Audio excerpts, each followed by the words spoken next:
suceden cosas bíblicas, no antibíblicas, bíblicas, de tal forma que a mí me da un temor que quisiera yo esconderme bajo la mesa, porque siento a Dios que se va acercando a mí y Dios empieza a hablar y hablar y hablar, y digo, ya me puede tocar a mí, y viene un temor sobre nosotros porque Dios puede revelarnos cosas. Dios habla con nosotros. ¿Cuántos creen que es bueno amar a Dios? Pero ¿cuántos creen que también hay que temerle? He aprendido que hay personas con las que no puedo cruzar la raya, porque al hacerlo le estaría yo faltando el respeto. Aunque tengamos una buena amistad, pero no me permito bromear con él, aunque haya amistad. Y así es Dios también. Nosotros podemos tener una buena relación con Dios, pero si en un momento cruzamos la raya, le estamos faltando al respeto. Y si le faltamos el respeto a Dios, rompemos, quebrantamos el fundamento.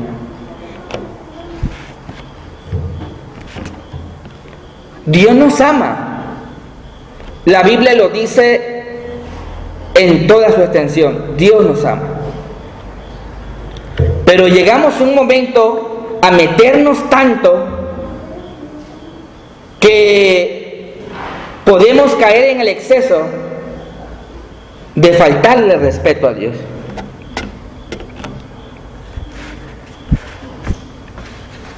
Dios estaba cumpliendo las profecías de Joel, las profecías de Isaías y las profecías de Jeremías, donde Dios dice en Joel que en los postreros tiempos derramaría de mi espíritu, y los jóvenes que tendrían, y los niños y los ancianos iban a experimentar el poder sanador de Dios. Y los apóstoles los estaban viendo, estaban pasando por un despertar espiritual donde veían milagros, sanidades, prodigios, pero era Dios respaldando la vida de temor de los discípulos hacia Él. Así que si queremos tener nosotros una verdadera vida victoriosa en el año que viene y en estos días que nos queda, necesitamos aprender a tener temor de Dios. Y el temor es sinónimo de respeto. Yo a Freddy, aunque es mi cuñado, pero yo no me permito hacer bromas fuertes con él, porque en el momento en que yo haga bromas con él, le estoy faltando el respeto. Y Freddy es testigo, yo nunca le he dicho algo y siempre lo he considerado como un pastor que merece respeto. Segundo, si queremos tener una vida victoriosa, lo que tenemos que aprender primero es a tener temor de Dios, y segundo, a ser generoso y no tratar de engañar al Espíritu de Dios. Hechos 4, más adelante, Hechos 4, 32 al 37. Hechos capítulo 4, 32 al 37 dice: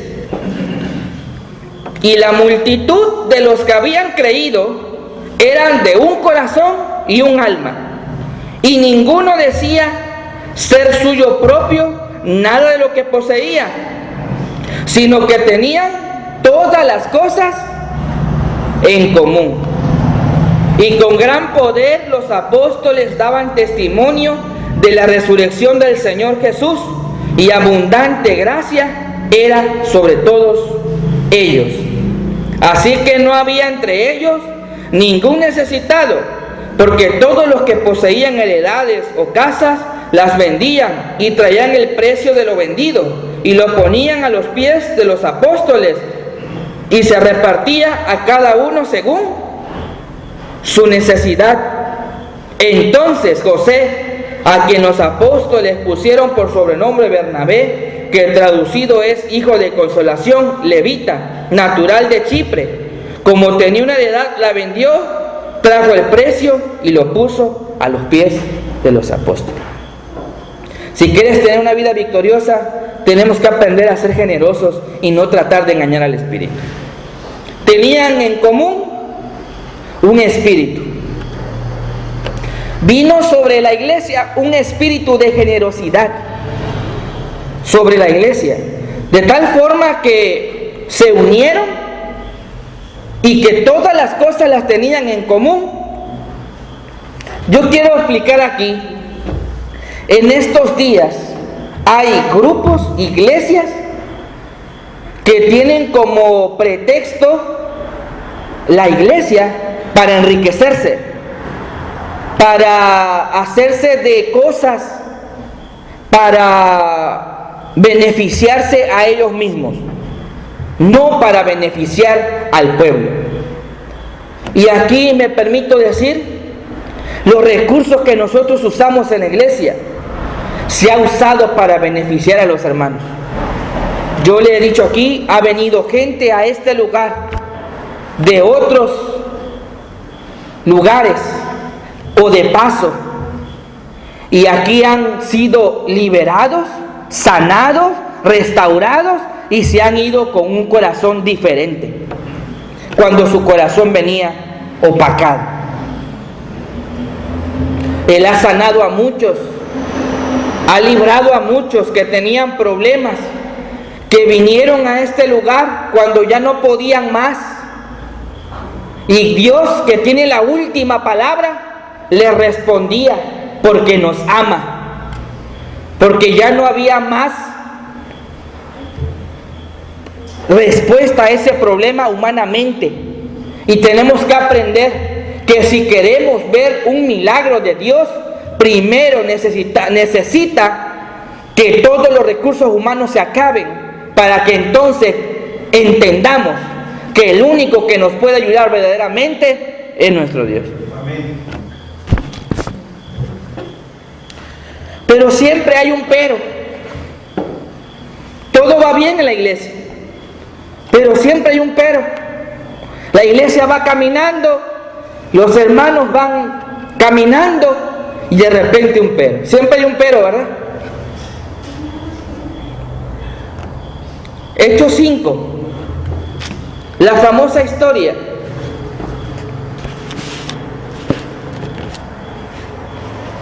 Y aquí vamos a aprender. Yo traigo una versión, como Iván leyó la nueva versión internacional, pero está del 1 al 11, y lo voy a ir leyendo del 1 al 11, porque en la nueva versión lo entendí mejor. Dice así: un hombre llamado Ananías también vendió una propiedad, y en complicidad con su esposa Zafira se quedó con parte del dinero y puso el resto a disposición de los apóstoles. Ananías le reclamó: Pedro, ¿cómo es posible que Satanás haya llenado tu corazón para que le mintieras al Espíritu Santo y te quedaras con parte del dinero que recibiste por el terreno? ¿Acaso no era tuyo antes de venderlo, y una vez vendido no estaba el dinero en tu poder? ¿Cómo se te ocurrió hacer esto? ¿No has mentido a los hombres, sino a Dios? Al oír estas palabras, Ananías cayó muerto, y con gran temor se apoderó de todos los que se enteraron de lo sucedido. Entonces se acercaron los más jóvenes, envolvieron el cuerpo, se lo llevaron y le dieron sepultura. 3 horas más tarde entró la esposa, sin saber lo que había ocurrido. Dime, le preguntó Pedro, ¿vendieron ustedes el terreno por tal precio? Sí, dijo ella, por tal precio. ¿Por qué se pusieron de acuerdo para poner a prueba el Espíritu del Señor? Le recriminó Pedro. Mira, los que sepultaron a tu esposo acaban de regresar y ahora te llevarán a ti. En ese mismo instante ella cayó muerta a los pies de Pedro. Entonces entraron los jóvenes y al verla muerta se la llevaron y le dieron sepultura al lado de su esposo. y un gran temor se apoderó de toda la iglesia y de todos los que se enteraron de este suceso. Ciertamente Dios no obliga a nadie a que le dé. Yo aquí parafraseé. Posiblemente le debían a Coppel, o le debían al banco, o a Liverpool, o a Electra. Pero vemos aquí a un Dios intolerante. ¿Por qué? El Abraham intolerante es un Dios que no tolera las cosas. Un Dios recto, un Dios santo. No le dio tiempo a Ananías de arrepentirse. Al instante, ¡fum!, cayó fulminado. Pero su mujer tuvo 3 horas para, para convenirse. ¿Cómo le hace ahí? Hablando en un tema así judicial, ¿cómo sería que ella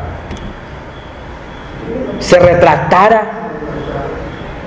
3 horas,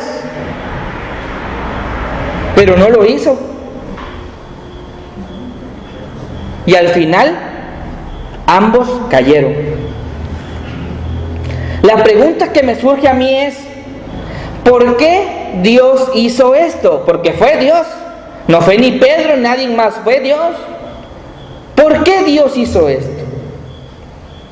Hay 2 cosas aquí, 2 causales quizás, no sé el término. La primera sería esta. Sería que la levadura de la mentira o de la codicia estaba tratando de entrar a la iglesia, al grupo o a la familia, como el gato cuando está esperando a las palomitas, porque atrás de la casa se pone un gato, ¿verdad? Y yo veo que está así, no la alcanza, se le va la paloma, pero ahí está él, sigilosamente. Yo creo que Dios primero lo hizo para limpiar la iglesia, porque todo estaba bien, pero siempre hay un pero. El pecado, cuando entra a un lugar, ¿qué pasa? ¿Contamina a medias o lo contamina todo? Todo. Nos lo enseña la Biblia, desde el Génesis al Apocalipsis, que el pecado lo contamina todo. Puede haber doctrinas falsas hoy en día que contaminan todo. Inmoralidad, mentira, excesos, murmuración. Doctrinas falsas por donde quiera, que uno puede danzar, que uno puede tomar, que uno puede hacer esto, uno puede hacer lo otro, uno puede hacer esto. Pero en la Biblia no lo podemos justificar. La Biblia es clara. Hablemos de la murmuración. ¿Cómo empieza la murmuración? ¿Por 1 o por 2?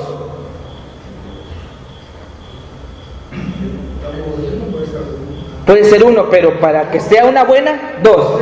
Empezaron 2, se quedó en 2, luego son 4, luego son 6 y va creciendo. La mentira, para justificarse, tienes que decir otra mentira. Y se va haciendo más grande, es mentira tras mentira, de tal forma que todo lo contamina sin importarle a quién dañes. Aunque todo esto se quita pidiendo perdón a Dios, lo cierto es que si no hay temor en nosotros, no habrá arrepentimiento. Entonces Dios ve un problema allí y dice, aquí está. Si yo permito que este problema crezca, la iglesia se va a volver un caos.